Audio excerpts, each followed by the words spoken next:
Иртәнге 8 Камал театр артистлары Тимир юл вокзалына ашыга. Үсләрендә булганчык юллар мөхаҗирләр спектакль сурәте белән футболка кигәннәр. Шушы әсәр аларга дәрәҗәле бүләкне алып килде дә.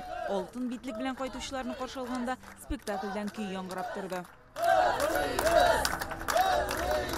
Кутлыйлар, битлекне карыйлар, фотога төшерәләр. Нәкъ милли театрда уйналган милли спектакль өчен бу беренче шундый дәрәҗәле бүләк ди Фәрит Бикшәнтәев. Иң беренче масканы Ментимир Шарипов чалган.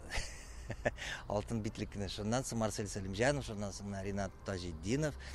Әмма алар махсус шәхескә бирелә торган маска. Бу инде чыннан да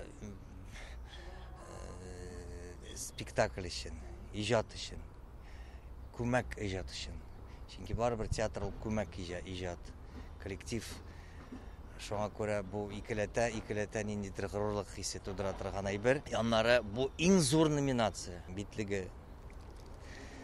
Чёрт с ним. Вот аның менә исеме ни өчен бирелгәнен анысы кыйммәт. Бер юлы 2 битлек. Булганчык юллар мөхаҗирләр спектакле өчен Камал театрына ул 2 номинациядә бирелә. Зур формадагы иң яхшы драма һәм костюмнар буенча иң яхшы рәссам ул Мария Марьянич. Спектакль исторический.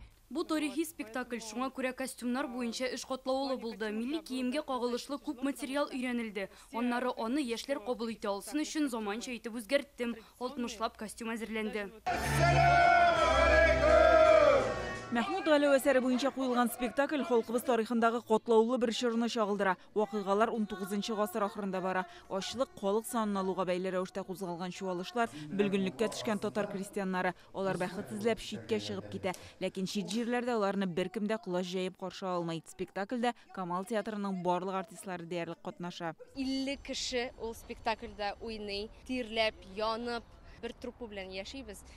Һәм шундый зур спектакльне күрсәтәбез кешегә, үзебезнең халкыбыз үткән кайгы хәсрәтләрне күрсәтергә, аның турында сөйләргә тырышабыз. Башкаларның татар театрларына көнләшеп каравында әйтә баш режиссер. Чөнки театрлар күп, биналар ремонтлана, яңалары төзелә, игътибар зур.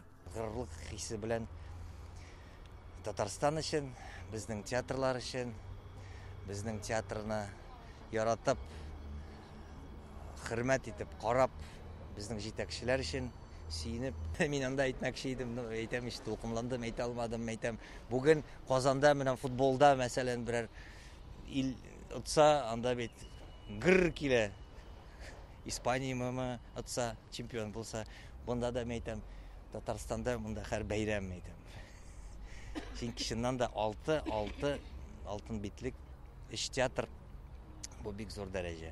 Эшләренә шундый зур бәя алып, театр яңа премьераларга әзерләнә. Бу инде яңа җиңүләргә илһамландыра торган вакыйга. Гөлназ Сәйфетдинова, Альбина Минаева, Яңа гасыр каналы.